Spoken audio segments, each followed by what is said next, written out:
मेरा नाम डॉक्टर प्रवीण कमार है। मैं कैंसर सर्जन हूँ। डाइजेस्टिव सिस्टम कैंसर्स और गायनेक कैंसर्स मेरा स्पेशलिटी है। मैंने स्पेशलिटी में 5000 से भी ज़्यादा सर्जरीज की हुई।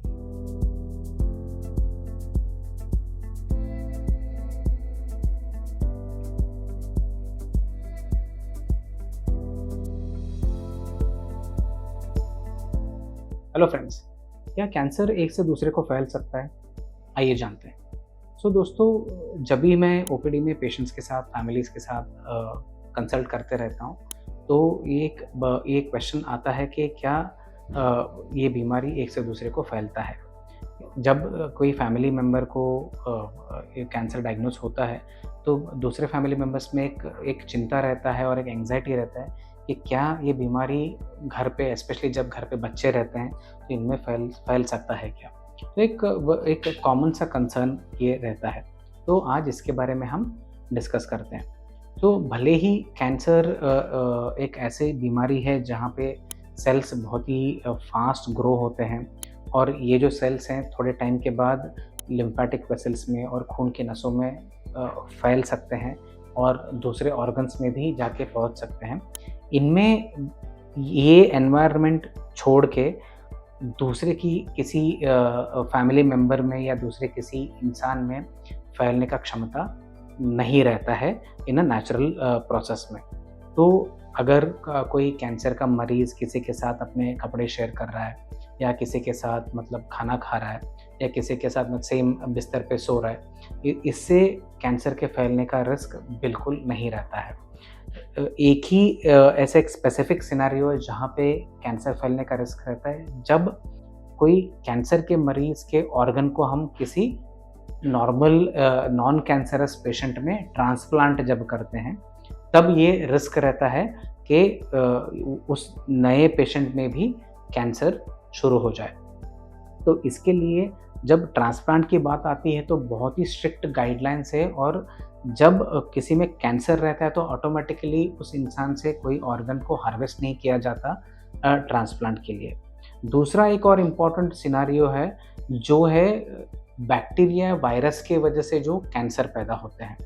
एक तो बहुत ही इम्पॉर्टेंट ऐसा कैंसर है, वो है लिवर का कैंसर, जो हेपेटाइटिस बी या हेपेटाइटिस सी से पैदा होता है। और ये जो हेपेटाइटिस बी और सी वायरसेस हैं, ये खून के माध्यम से ट्रांसफ़र होते हैं, यौन संबंध से ट्रांसफ़र होते हैं, या मदर से अपने बच्चे को ट्रांसफ़र होते हैं, जिसको वर्टिकल ट्रांसमिशन बोलते हैं।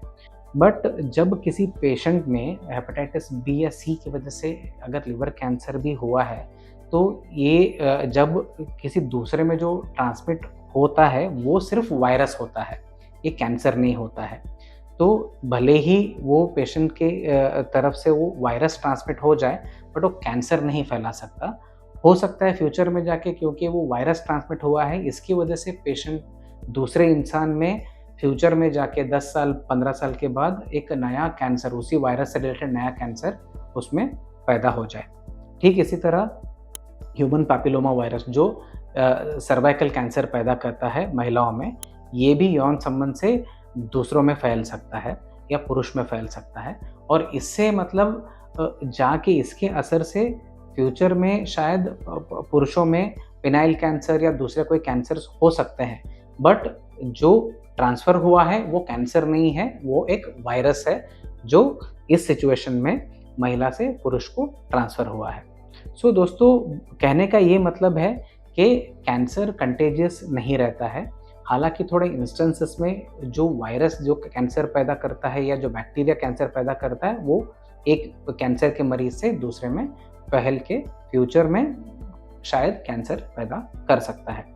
तो इसका क्या मतलब है? इसका ये मतलब है कि अगर कोई कैंसर का मरीज़ है तो इसको कम्प्लीटली घर पे या सोसाइटी में आउटकास्ट कर देने का ज़रूरत नहीं है। आप उनके साथ मिलजुल सकते हो, उठ बैठ सकते हो, खाना खा सकते हो। तो ये सब डेफिनेटली पॉसिबल है, एंड हमें बस इतना ही देखना है कि कुछ वायरस या बैक्टीरिया का ये रोल तो नहीं है इन बीमारियों में, ताकि हम ये ट्रांसमिशन से बचें और ना कि कैंसर के। तो इस टॉपिक के ऊपर आपको सवाल हैं या डाउट है तो हमें डेफिनेटली कमेंट्स में लिख के बताइए। ये टॉपिक के ऊपर हम आपके डाउट्स जो भी हैं इनको क्लियर करने की कोशिश करेंगे। Thank you.